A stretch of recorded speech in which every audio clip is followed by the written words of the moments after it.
It is June 22nd, 2026. I'm Grantham Taylor Hughes from my show, The Grantham Taylor Hughes Show, with my guest hosts, Vicki and Tony Smith, because they have no last name. It's actually a hidden agenda. They're actually with the CIA. No, that's not true.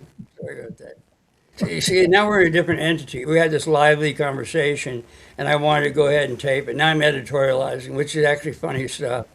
You're not really supposed to editorialize when you do public speaking, but nobody follows any rules of public speaking anymore.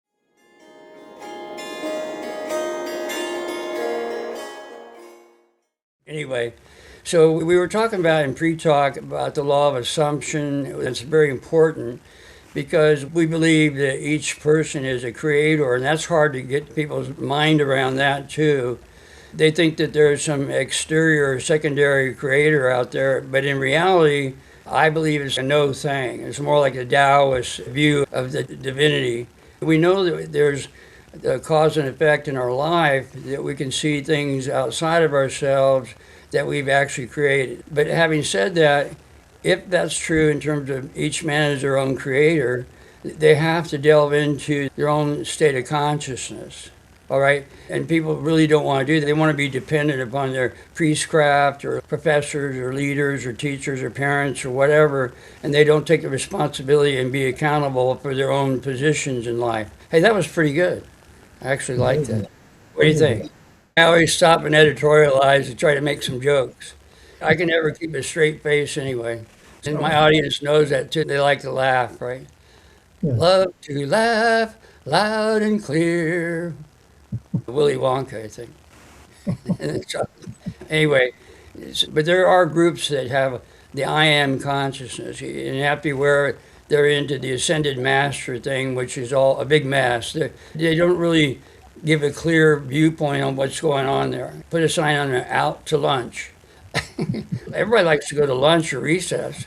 Remember when you were a kid in the playground or in school, they had recess. I don't know, in Great Britain, did you guys have the word recess? Did you do recess? No, it was called a break. We had a break. Oh, it was a break? Yes. Oh, you Yes. call it a break, right? In America, they call it recess. You go out for recess, and everybody's looking forward to recess. They didn't want to be in the classroom, right?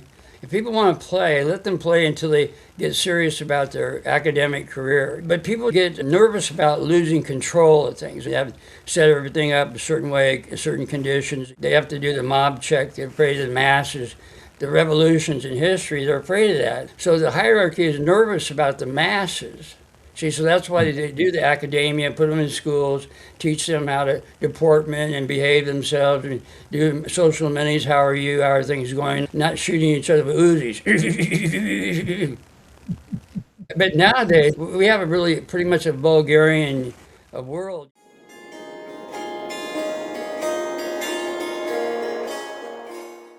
Oh, yeah, my tam. I'm copying John Travolta when he was at Cannes this year. He was wearing a tam because he's bald headed. So I was copying him for a celebrity note there.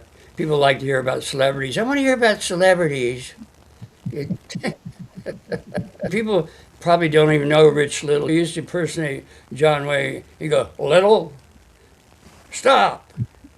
Little said, when John Wayne says stop, you stop. He says, don't you leave this studio till you teach me how to do my walk because I'm losing. So then he turns to Johnny Carson. He says, John Wayne's name was Marion Morrison. And then he Yeah. stands up and goes, you too would walk like this if your name was Marion Morrison. I can remember John Wayne, get off your horse and drink your milk. That's right. So we had to throw in some celebrities there. So they were attuned to the world and set it out there in woo-woo land. Yes, we're Yantra-naughts. We are the Yantra-naughts. And they go, what's a Yantra-naut? People look at the Yantra. Everybody's in a one portal. But in reality, there are two portals because why? Simply, I have these two holes up there called eyes. Two eyes, right? So that means we're actually in two worlds. That's a simple fact. And why are we in one world then? Because they're superimposed on each other. They're converged atop of each other, the two worlds.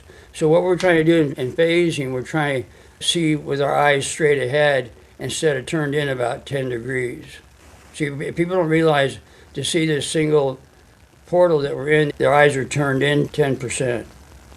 Isn't that interesting?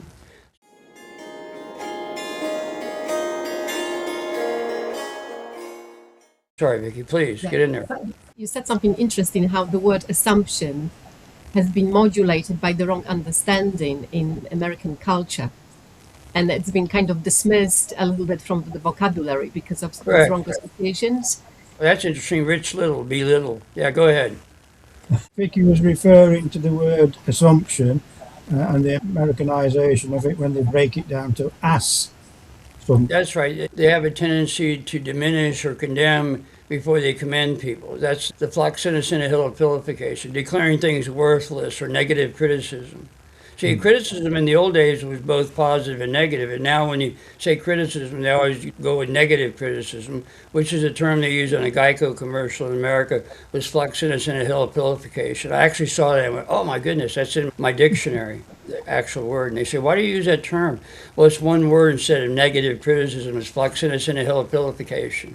So that's what people do. Well, a good example is that movie that I use in my bibliographies, and I recommend is The Day the Earth Stood Still, the original one with Michael Rennie, I think it was 1954. And when the ship came down and landed, they put an army cordon around it with guns and everything. They're not going to greet you friendly, they're always greeting you with intimidation all the time. So that's the problem with humans in reference to the alienation between individuals. Unless you've been sending cards and chocolates and flowers and stuff to get getting to know you, getting to know all about you. In Britain, we had the word constructive criticism, which I think is a better term to use. What's happening with all this negative criticism? They're just dismantling society. Well, it's the bully in the playground, too. When he bullies people, the little boy that grows up and he wears tweed jackets and works in the laboratory and makes bombs, and then he goes and blows up the bully, see? It's always retribution all the time. The passive ones come back and become active ones that get revenge, which really bugs me. I'm not a vengeful person. I'm always wondering why people do certain things. I'm very curious about it. The mafia call vengeance is for suckers, right? They always call it, it's all about business. We're shooting these guys for business, right? But in reality, it's just emotionalism and the wholesale negativity that we're dealing with in our world today. And they call it the Kali Yuga. But I think that people would rather have positive things in their life. They just don't know how to do it. They don't spend time with each other, communicating and talking with each other and working out the semantical problems, the differences between them. We're all individuals, so we're all unique and different from each other. So you have to get to common ground. They call it common sense. So when you get to common ground, then you can have a society that's peaceful. Otherwise, you're having a warring universe. And that's the problem, because there's a lack of communication, a lack of diplomacy, a lack of peace and true peace.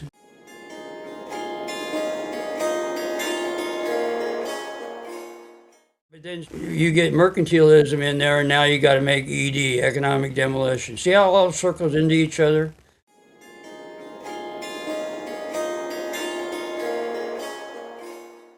It all circles around to the fact that the money will cause creating a inventory. That inventory needs to be sold, otherwise they got to get rid of it.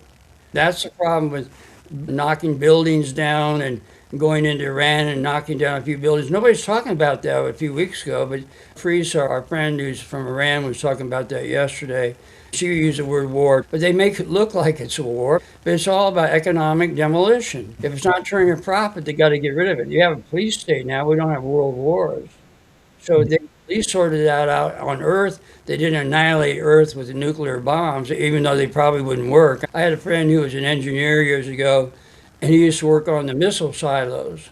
We'd get on the phone and say, oh, you're going to Atlanta this week. Don't say that like that. It was top secret stuff. And he told me that those missiles won't even get out of the silo. The devices are so old, it's a big mess. They wouldn't even be able to be launched because it's just old technology and a bunch of rubbish and whatnot. The whole thing is a gigantic mess, and things barely work as it is. You know how you struggle with editing even our podcasts and what have you. It's just amazing we can do anything. So I always say, we know there's a God in the universe because humans can't do anything.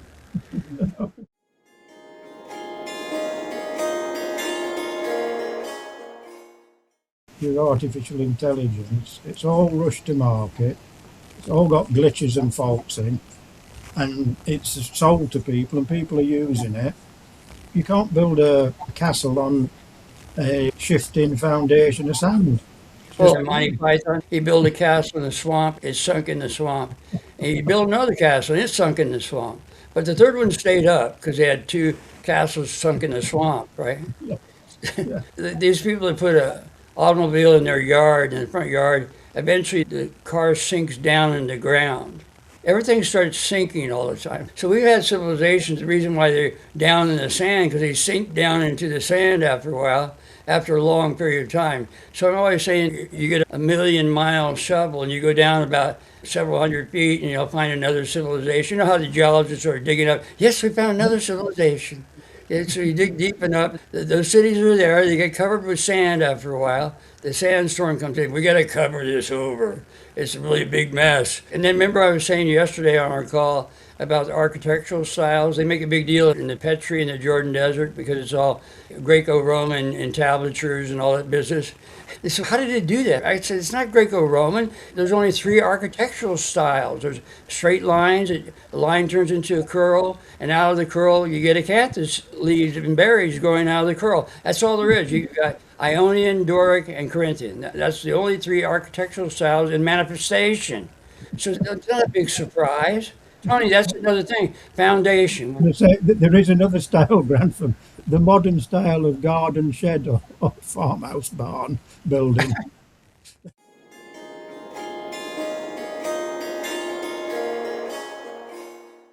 Yeah, go ahead. I came across very interesting examples in architecture, I think having to do with India and Asia, of fractals in geometry, which were actually pretty amazing visual displays, all in the ceiling, fractals.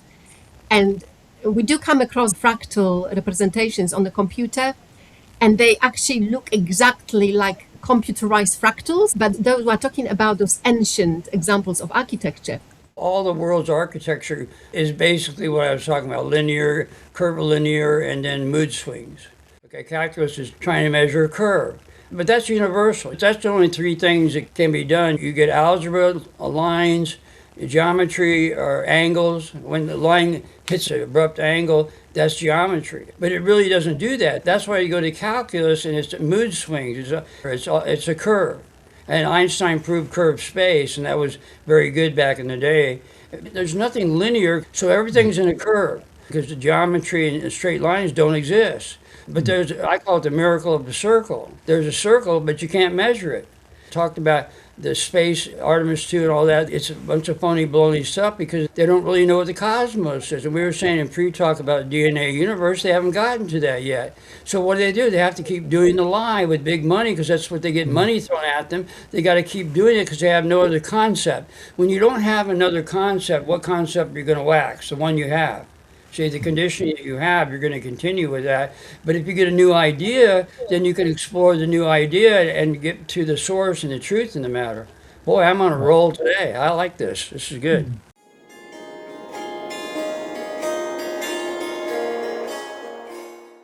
Can we combine the idea of fractals with DNA universe in some ways?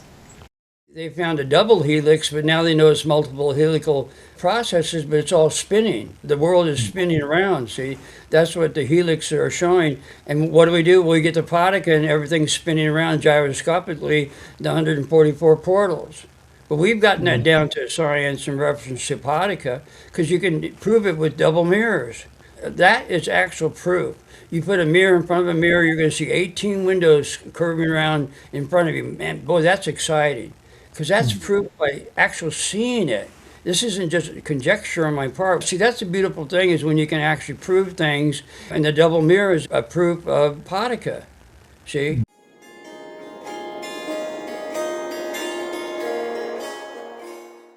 I told you the 2 gentlemen that actually moved about 50 yards in front of them, they were emotionally upset about the whole thing because they couldn't sort it out. But we've got it sorted out. We've got it down to a science, but we haven't gotten to it yet. See, I'm still working really hard on that. Yeah, go ahead. Can I mention, in the popular culture, I saw quite interesting film recently, a French film called Colors of Time. And in this film, there's a group of friends based in modern times. They are trying to connect to a situation that happened about 150 years before. They start taking some mushrooms to generate this heightened state of perception. And one of them actually slips through. But the moment they presented it, was more like a demonic experience almost. So I think in the popular culture, they get hooked up on these models produced through mass media. They are kind of aware of this podcast situation, but it has to be kind of manufactured by taking a substance internally. You mean like a hallucination type thing? I like the mysticism of it, the romance of doing magic. But what we're saying, you could call magic, but it's simple and everyone can do it. There's no mysticism behind it. No, we're creating where we are presently, see? And that's a mystery in itself. We see three faces. What is a face? F-A-C-E. A face of a biological entity, right? We have two eyes, a nose, and a mouth, and a couple of ears. This is all conditioning processes that we see. And we're born into it. And that's a really interesting thing when you're born into this world. We talk about people have a karmic bundle with the people that you're being born to. There's some sort of relationship there from the past. That's why it comes full circle. You keep repeating this karmic cycle. I think majority of the world believe in reincarnation anyway. So what do we do with that? So how do you deal with the present situation? It's a limited thing, but not limited according to what we talk about in terms of mortality, proper mortality, and not the 100 years and you're out of here about allopathic medicine, or like when people get to be in their 80s, he passed away of natural causes. I'm going, what does that mean? It's just a load of poppycock, a cogswallop, right? Yeah. Is that what it is? I like what you said in the past about it. It's that the soul inside decides it's had enough of this world and just decides to leave.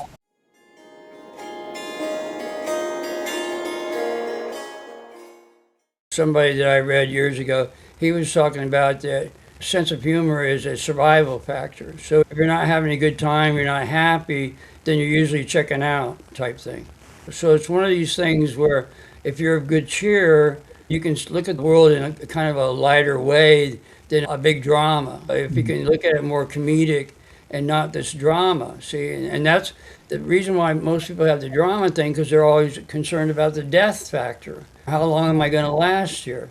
But then I say if you can last indefinitely, we know my Lama teacher's unbelievably old, then what are you doing in that period of time? Are you poorly living under a bridge or something? I know entities out there that have been around for a long time and people don't even pay attention. They don't see that they've been there for years on the same street corner. And it happens all the time. But these are mysterious things that go on in our world. But nowadays they think everything's surveilled. They have everything mapped out. We've got it under control. They probably don't even get 1/10 of 1% of the so-called reality in this portal.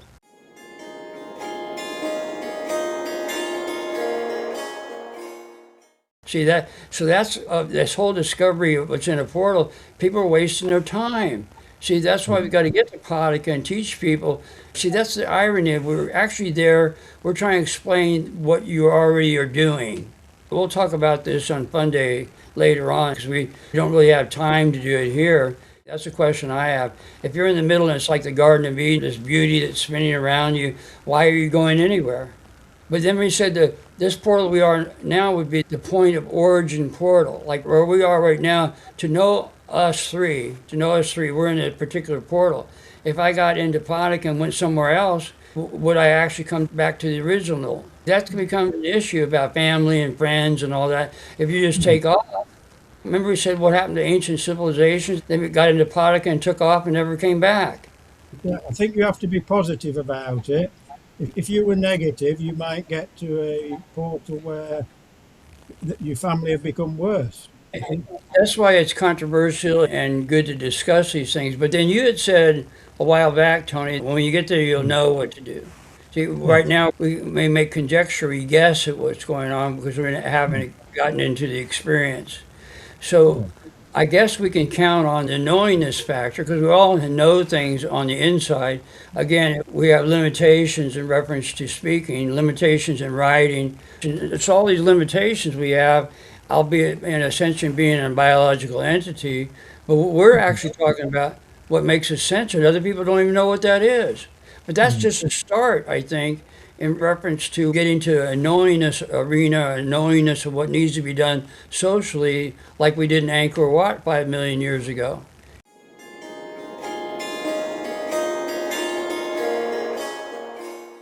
So the interesting thing is you want to make the civilization rise, be a very positive citadel, and then what happens? Then you leave, right? Everybody's gone from these places. We were always wondering why all of a sudden they're gone. We've talked about the fact that the physical body is like a biological spacecraft, and Star Trek actually alluded to that too, where they had this spacecraft that was actually a biological entity flying around, but looked like a big spacecraft. They've addressed that whole thing, like cyborgism, part human, part machine, and all that business. Those are really scary things when you think about it.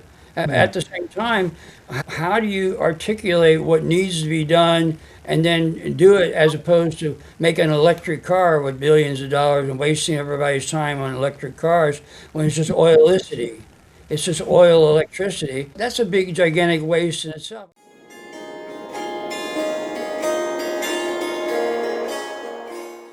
When you get to the top of Mount Everest, you come down. You don't stay up there. Not a lot of room up there. So you come down. But the gaining of it was the exploration of a goal. You get to a goal, but then you leave. I'm notorious for doing that. I get to first place and then I quit. I don't try to sustain it. Everybody tries, I want to stay on top. How can you stay on top of Mount Everest? Man, you freeze to death after a while. You come down, see?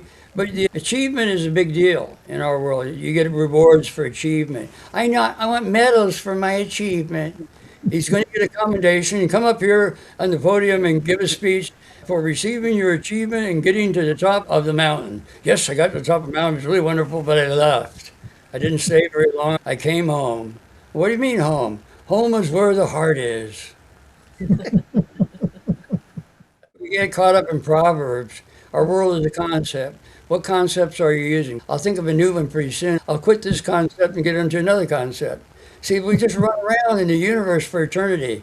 We're always talking about the imp, where these imps travel around for eternity. What's the imp doing now? We're doing a podcast with Tony and Vicky, the three imps. We'll call it the three imps. You have fun, and then you hit the important information at the same time, see? The sad thing is the world is not in a sustained level at all, and not even a gain level. Presently in the earth, it's a big mess. There's a lot of misdirection. That's why I keep saying we're the directorate. Time flies when you're having fun, and flies have fun in time, not a short time. King Fly jumps on my case with it. It's not short. 4 days. But their metabolism's real fast, see. But they think it's a real long time, 4 days. And then what's a day? We measure 24 hours. You know, yesterday, Paul was talking about the giants of history. And it's all relative. If everyone's a giant, it's okay. You're going to be able to sustain it. I mean, all this measurement thing is really weird when you think about the scale of existence. Let's measure images and pictures, and we have a certain measurement. We have rulers and whatnot. Take that ruler and hit your wrist with it. Ouch! That's what it's good for. When you're unruly, right? You like that? Unruly.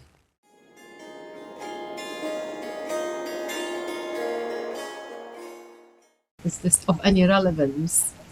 Giants used to walk on Earth. Like dinosaurs. And our guts are like 30 feet of intestines. We have this 30-foot worm in our gut. And why do we have it set up that way? No, they don't know. Anatomy and physiology is a complete mess because they don't get into evolution. It's like time out, stop talking to me, allopathic doctor. Get into my biochemopathy class and learn about really true medical science. It's like worms in the ground. They eat and defecate at the same time. They're making the soil fertile and what have you by their moving around in the soil. And they don't get into that. There are some details, and most of the details in PhD, post-grad work, you can get into files and see some really interesting analysis on things. Time life watched the embryo go through 8-month stages, and they did a slowdown to see what goes on in the evolution in the embryo. But if you look closely, you can see a seahorse after a while and whatnot. These are like 8 million lifetimes in there in 8 months, Yeah. ironically. They didn't know what they had there when they slowed that down. To this Yeah. day, they don't understand that whole thing. If the mother's a seahorse, then they'll incarnate as a seahorse. Yeah. See, whatever the mother is in terms of the evolution of the embryo. Watching the baby develop into various stages, and you said it looked like a seahorse. I've said it looks like a prawn. I think it shows that there is an evolution, so we've been in different forms, and we're sort of building up until we come to this apex, which is the human being. The main thing about evolution is observation of the being, even the awareness of the water molecule. Okay, there's an awareness there. See, it's like a divine spark coming from the center, the creator, the true creator, in terms of the divine being they call God and a supreme deity. So that means there's intelligence that's spun off from that. So that water droplet has a knowingness intelligence. But when it evolves, we're getting the beings that we are today. We have eyes and the basic 5 senses, but then you have the 10 senses within the sentient being. And that development, that evolution of the human being means he has the capability of getting to this knowingness that we're talking about and getting to their essence. And that developed over a long million lifetimes. So that evolution, they don't take that into consideration because they don't have the awareness that my Tibetan lamas have that taught me pretty much everything when I was in India. See, that's where all this information comes from. So, Tony, the evolution from the amoeba, the water droplet, going through all the flora, and then it becomes the fauna, this long cycle that takes place, is still in the longevity of not eternity, but in our lifetime, our consciousness, our eternal consciousness, which is still, it seems like a long time, but it's not eternal. See, that's why we're saying that the eternal factor is the essence of it. There's an evolutionary cycle to get to the apex of exoterism that you can now turn towards esoterism.